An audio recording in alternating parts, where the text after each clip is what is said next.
Waalaikumsalam warahmatullahi wabarakatuh. Mohon maaf, mungkin ini tidak sesuai dengan tema. Saya ingin bertanya tentang sahabat kita, jemaah tabligh atau jemaah suruj, yang keluar berdakwah 3 hari dalam sebulan, 40 hari setahun, dan 4 bulan seumur hidup. Pendirinya adalah Muhammad Ilyas. Menunjukkan kitab mereka adalah buku Fadilah Awal. Baik, pendiri mereka, apakah yang mereka kerjakan itu ada dalilnya? Silahkan tanyakan kepada teman-teman yang bersangkutan. Antum klarifikasi dulu, tabayun dulu. Jangan tabayun kepada saya yang tidak ikut gerakannya. Antum ikuti dulu. Ada kiai dari Lasem, masya Allah, orangnya saleh, baik ya, dan luar biasa tawadhunya. Namanya Kiai Haji Abdul Qayyum. Masyarakat sekitar mengenal dengan Gus Qayyum. Ya, saya bersilaturahim. Saya senang ya datang silaturahim dengan ulama, datang. Kalau saya mau pergi ke satu tempat, saya kenali siapa. Saya nggak suka dengan cerita-cerita ya. Ya ada orang cerita ada wali songo, saya cari bukunya. Ya dari yang mulai tipis sampai dengan yang paling tebal. Dari mulai tempat-tempatnya saya kunjungi, saya datangi. Sunan Bonang katanya di sini, saya datangi. Sampai ke daerah Bonang, saya naik ke pesujudan, saya hitung tangganya berapa. Ketemu juru kuncinya namanya Pak Abdul Wahid, saya pengen dengar ceritanya. Apa menurut Bapak? Nasabnya bagaimana? Saya datangi ke Aceh, bertanya tentang ahli nasab. Tolong saya belajar ini, benar nggak ini? Seperti apa? Mana makamnya? Mana keadaannya? Supaya benar kita ketahui. Ini Kiai Haji Abdul Qayyum atau Gus Qayyum, ketika disampaikan tentang jamaah tabligh, masya Allah, beliau ingin tabayun klarifikasi, sampai itu tidak cerita pada siapapun. Pesan tiket sendiri, pesan hotel sendiri, reservasi sendiri, berangkat langsung ke pusatnya. Yang kalau suka ada kumpul-kumpul, konon katanya ada di daerah Asia Selatan dia, Pakistan atau India itu, datang ke sana melihat langsung apa yang dilakukan, apa yang terjadi dan sebagainya. Ya. Menurut saya ini contoh lebih baik ya, kita harus bersikap adil, ya. Kalau misalnya ada sesuatu yang tidak bagus, ya kita nasihati, dakwahi, tinggalkan yang tidak bagus ya. Ya, kalau ada yang baik, yang benar menurut tuntunan Al-Quran dan Sunnah, kemudian kita pertahankan dan tambahkan supaya lebih baik lagi. Ya, jadi kalau antum melihat seseorang jauh dari tuntunan Al-Quran, tuntunan Sunnah, jangan dibenci. Antum ajak dakwahi dengan kelembutan. Kan surga bukan cuma untuk antum aja, terlalu luas gitu kan. Ya, jangan tinggalkan yang lain. Nah, ini belum sunnah, saya nggak mau ikutan. Masya Allah, antum nggak perlu ikutan, tapi antum bisa dakwahi untuk mengajak pada kebaikan. Jadi jangan ditinggalkan, apalagi sambil berselisih misalnya. Ya, nggak boleh begitu ya. Saya nasihati teman-teman sekalian, jangan sampai kehilangan amal baik dengan melakukan perbuatan buruk. Itu berbahaya. Ya. Saya pertama datang ke Indonesia, saya menemukan sesuatu yang fatal menurut saya, salah gitu kan. Bagaimana bisa terjadi orang belajar Al-Quran, belajar Sunnah, tapi hasilnya bertentangan dengan Al-Quran dan Sunnah. Ya. Zaman Nabi, orang belajar Quran, belajar Sunnah, dari yang keras jadi lembut, yang terpecah jadi menyatu, yang pemukul jadi perangkul, yang pencela jadi pecinta. Masya Allah, dan semua seperti itu. Antum Qurannya sama, Nabinya sama, hadisnya nggak berubah. Kok bisa ada belajar Al-Quran tiba-tiba yang lembut jadi keras? Antum mungkin belum pernah dapati, saya pernah dapati kasus. Ya, ada seorang ibu belajar, masuk pada satu kajian, ya, kemudian disebutkan kajian Al-Quran, kajian Sunnah, pulang ke rumah ribut dengan suami, ramai.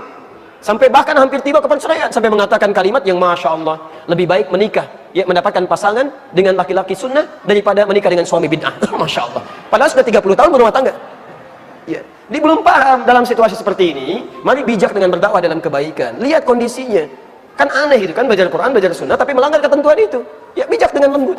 Ya, saya pernah dapatkan suami istri berselisih luar biasa, nggak mau tegur sapa semalaman. Sederhana, cuman gara-gara, mohon maaf, gara-gara yang satu saat i'tidal, sami Allahu liman hamidah, turun salat dengan lutut duluan, yang istrinya dengan telapak tangan duluan. Di suaminya pulang dari kantor, nggak sempat ke masjid. Kemudian karena terlambat, sholat di rumah, istri sudah sholat. Begitu melihat suami sholat isya, turun sujud, lututnya duluan, turun. Kelihatan oleh istrinya. Begitu selesai salam, ini kisah nyata, suaminya cerita sendiri pada kami. Ya. Begitu selesai, istrinya mengatakan langsung tanpa mukaddimah, Masya Allah. Papa salah sholatnya, nggak sesuai sunnah. Masya Allah. Baik, kenapa mah? Tadi yang turun lutut duluan, itu kan nggak nyunah. Suami, ya karena sifat suami itu kan pemimpin, Quran surah 4 ayat 34, ar-rijalu qawwamuna 'alan nisa. Apa sifat pemimpin, Bu, yang paling dominan? Sifat pemimpin adalah tidak mau dipimpin, tidak menerima saran, hanya menerima masukan, tidak ingin didahului, harus paling depan. Maka ketika seorang istri masuk untuk menyampaikan kalimat tanpa mukaddimah, memberikan perintah, fitrah suami nggak akan menerima, harus masuk lewat jalur yang lain. Karena itulah ketika disebutkan, papa nggak sunnah nih, harusnya tangan dulu, bukan lutut dulu. Suami bertahan, mama yang nggak baca hadisnya. Tahukah antum, keduanya nggak pernah baca hadisnya. Besoknya suami istri cerita kepada kami, jadi suaminya taklim dengan ustadz lain, istrinya taklim dengan ustadz lain. Tahukah antum, dua hal ini ternyata didapatkan di kitab yang sama, cuman beda satu nomor, dua nomor bahkan. Ya. Di Abu Daud yang pakai lutut nomor hadis 838 dari Wa'il bin Hujur, posisi paling kanan sebelah bawah. Yang pakai telapak tangan dari Abu Hurairah, posisi paling kanan sebelah atas, 840 sampai 841. Di kitab yang sama, hadisnya sama, sahih dua-duanya, dan Nabi pernah melakukan keduanya. Di awal masa salat beliau salat dengan lututnya, di akhir-akhir setelah agak sepuh beliau salat dengan telapak tangannya. Disimpulkan oleh para ulama, ini menunjukkan kemudahan dalam sholat. Karena saat akan sujud, cuma dua hal ini yang bisa digunakan. Kalau pakai telapak tangan Anda sulit, maka yang digunakan lututnya. Kalau nggak bisa dengan lutut, pakai telapak tangannya. Cuma dua ini.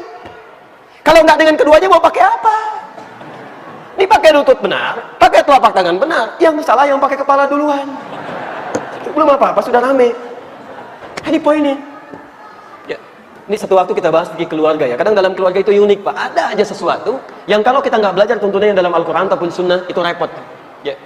Terutama ibu ya, mohon maaf Bu ya. Kadang-kadang suka agak aneh-aneh Pak gitu ya, minta pendapatnya. Pak, kita kan mau ke undangan. Iya mah, bagus mana nih? Ini ada hijau, ini ada biru. Mana Pak yang paling bagus? Kayaknya biru deh mah. Masa sih bukannya hijau? Katanya nanya ya, tapi masih usulan yang lain. Masih mending kalau dipakai begitu keluar, pakai kuning Pak. Tenang Bun ya, ini siaran live ya. Insyaallah. Apakah semua orang masuk surga bisa bertemu dengan Nabi dan Rasul secara langsung, dan apakah bisa melihat Allah secara langsung? Allahu a'lam bishawab. Tapi ada kalimat dalam Al-Quran, kesempatan itu ada sepanjang antum mengerjakan amalan-amalannya. Ya, sepanjang antum mengerjakan amalan-amalannya. Dalilnya ada di Quran surah ke-75 ayat 22 sampai 23, itu yang melihat Allah langsung, posisi sebelah kiri paling atas. Kemudian yang bersama para Nabi dan Rasul dan saling mengunjungi, itu ada di Quran surah ke-4 ayat 69, posisi paling kanan sebelah bawah. Silakan dibaca insyaallah.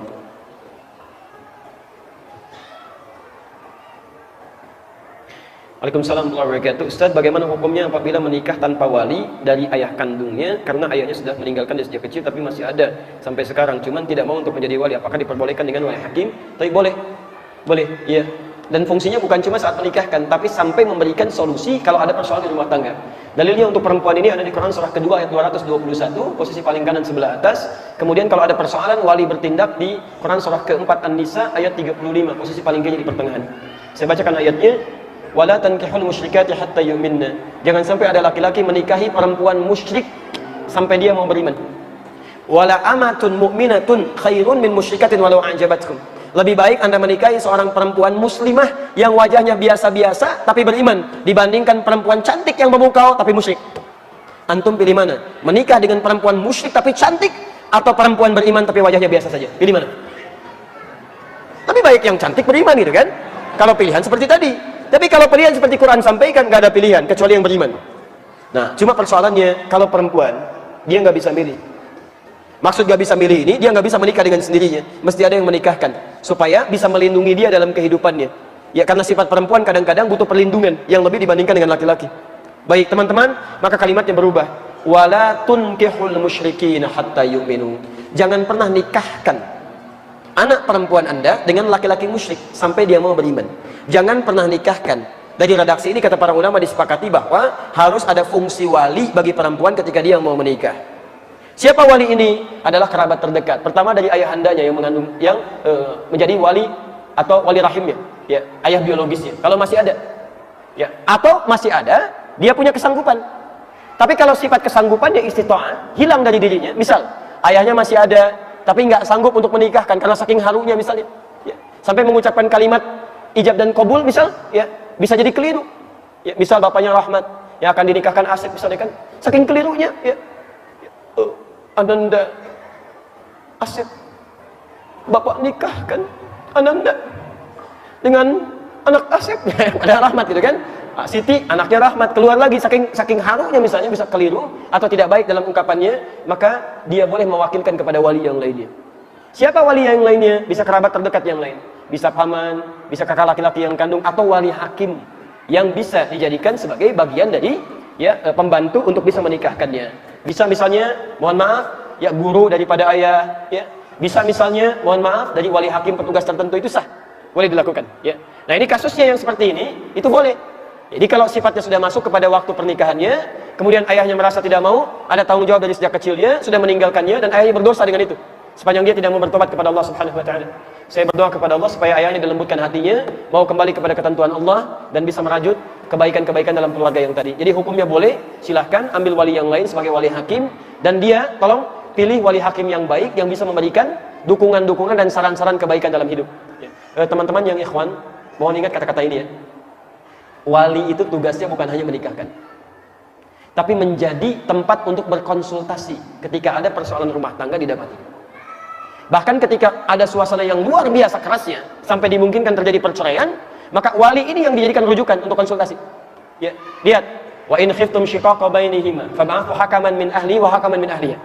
Jika Anda dikhawatirkan sifat di rumah tangga yang berat situasinya sampai terjadi perpecahan luar biasa, maka utuslah seorang wali yang dipercaya dari keluarga laki-laki atau perempuannya. Jadi intinya boleh itu dilakukan dan silahkan berlangsung pernikahan dan semoga Allah memberikan rahmat dan keberkahan dalam pernikahannya. Yang terakhir, mohon maaf saya harus berhenti pada yang ini dan yang belum saya jawab insyaallah di kesempatan. I know you told your friend you're not okay, and tell me what's wrong and why you never said you felt that way. And guess you're trying to stay strong and fake a smile until I look away. But I've known you too long.